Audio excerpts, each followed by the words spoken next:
अऊज़ु बिल्लाहि मिनश्शैतानिर्रजीम बिस्मिल्लाहिर्रहमानिर्रहीम अल्हम्दुलिल्लाहि रब्बिल आलमीन वस्सलातु वस्सलामु अला सय्यिदिल अंबिया वल मुरसलीन व खातमन नबिय्यीन। मुअज़्ज़ज़ नाज़रीन, अस्सलामु अलैकुम व रहमतुल्लाहि व बरकातुहू। जाज़ब पब्लिकेशंस में खुश आमदीद। मैं मोहम्मद सईद जाज़ब आपकी खिदमत में अर्ज़ कर रहा हूँ। तालीमुल कुरान का सिलसिला जारी है। और नाज़रीन, इससे पहले कि मैं आगे बढ़ूँ, आपसे गुजारिश है कि इस चैनल को सब्सक्राइब कर लीजिए ताकि आप तक ये वीडियोस बराबर पहुंचती रहें।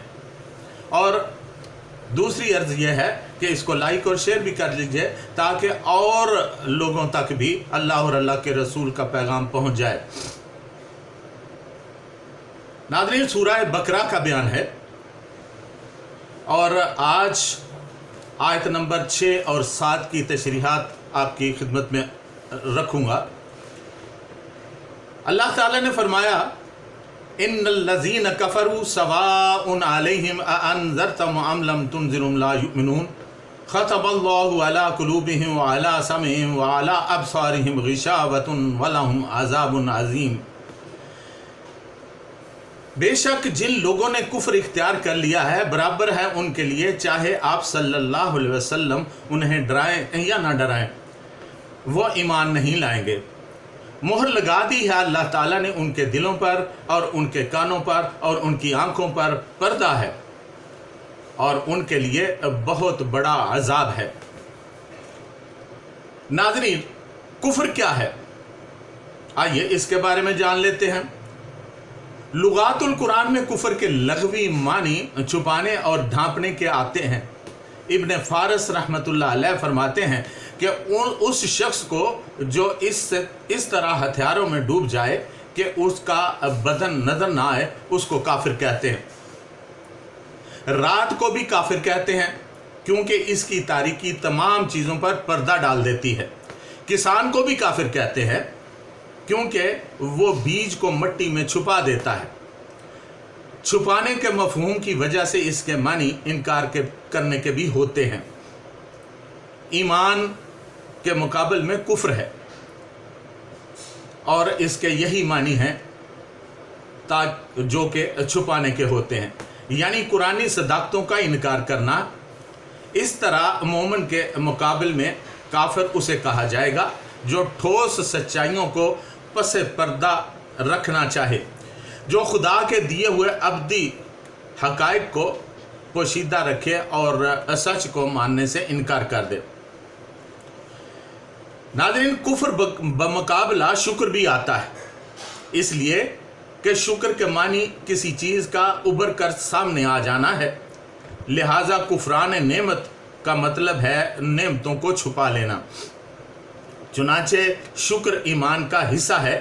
अगर कोई दीन के लिहाज से काफिर हो तो उसकी जमा कुफ़ार होगी, जैसा कि पारा नंबर 26 सूरह अल-फतह आयत नंबर 29 में इरशाद बारी ताला है, मुहम्मदुर रसूलुल्लाह वल्लज़ीना माअहु अशिद्दाउ अलल कुफ़ारि रुहमाउ बैनहुम।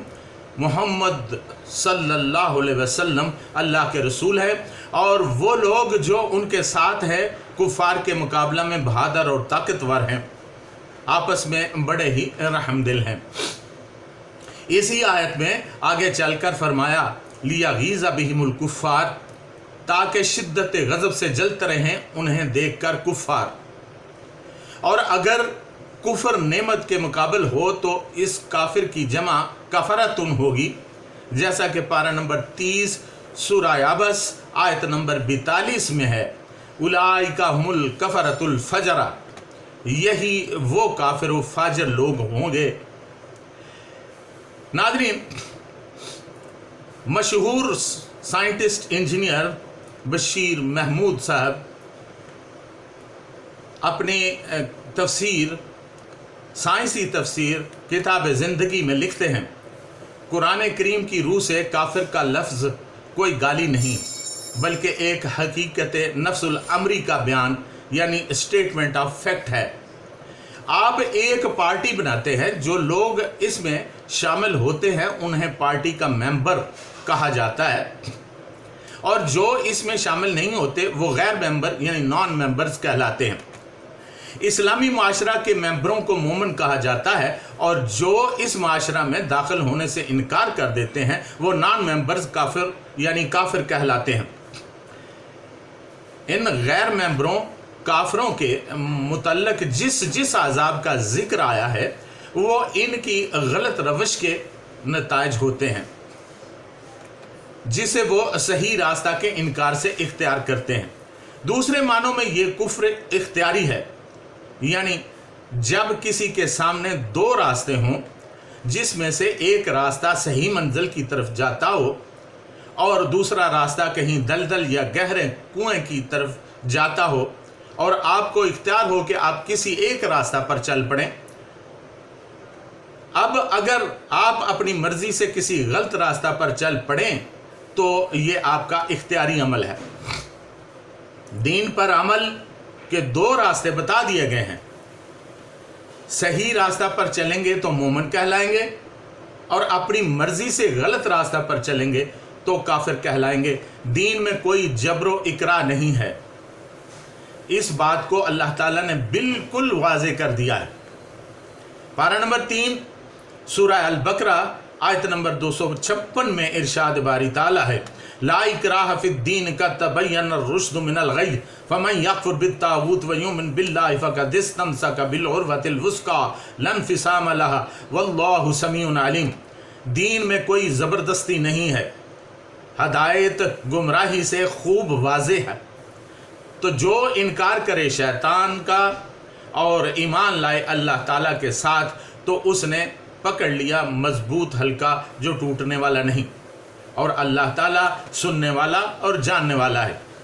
ناظرین، اس گفتگو سے پتہ چلا کہ جو لوگ انسانی اصلاح کے داعی ہیں ان کے لیے بہترین رہنمائی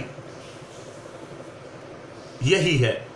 اللہ تعالیٰ نے انسان کے اندر نیکی اور اپنی ذات پاک کا وجدان رکھا ہے، پھر اس کے اندر ایک ضمیر ڈال دیا ہے جو اسے برائی سے خبردار کرتا ہے اور نیکی کا احساس دلاتا ہے۔ اس کی فطرت کو برقرار رکھنے کے لیے اللہ تعالیٰ نے یک بعد دیگر ہر قوم میں اپنے نبی بھیجے۔ آدمی کے امتحان کے لیے شیطان کو بھی پیدا کیا، جس کا کام نبیوں کی ہدایت کے خلاف انسان کو ورغلانا ہے، اور اس کو راہ راست اور باطل پر چلنے کا اختیار بھی دے دیا۔ اب اللہ تعالیٰ کے نزدیک آدمی کی قدر اسی نسبت سے ہے جس نسبت سے وہ شیطان کی مخالفت کرتا ہے، ایمان اختیار کرتا ہے اور نیک عمل اختیار کرتا ہے۔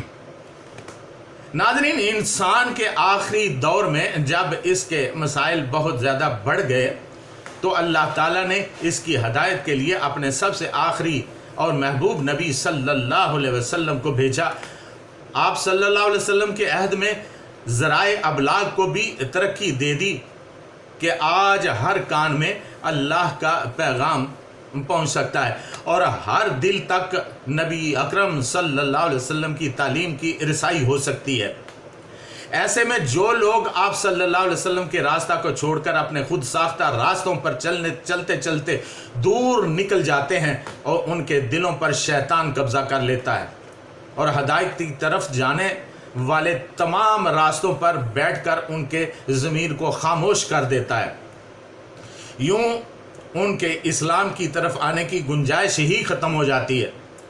انہیں کفر کی بیماری لگ جاتی ہے جو رفتہ رفتہ ان کی روحانیت کو بالکل ختم کر دیتی ہے، اور کفر ان کی عادت ثانیہ بن جاتا ہے، اور جسم کے اندر جو اصل انسان ہے اس کے کان، آنکھیں اور شعور سب کچھ بیکار ہو جاتا ہے، اور یوں وہ حق کو سننے اور سمجھنے کی صلاحیت بالکل ہی کھو دیتے ہیں، جس کے بعد ان کا کفر لا علاج ہو جاتا ہے۔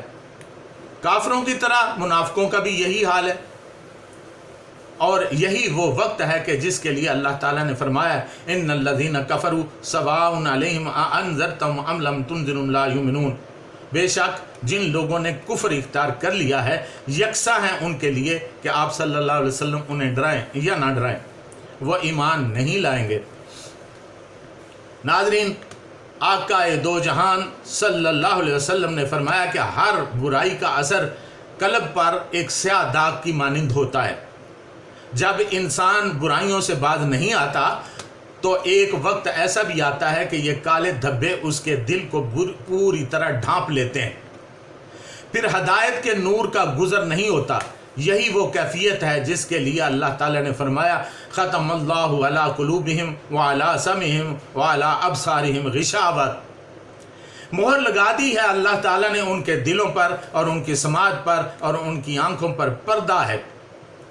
यानी दिलों पर मोहर के असरात ये हैं कि इंसान की रूहानी कुव्वतें मफकूद हो जाती हैं और रूहानी आंखें, कान और सोचने समझने की सलाहियतें बंद हो जाती हैं और आखिर में इनका ज़मीर भी मुर्दा हो जाता है।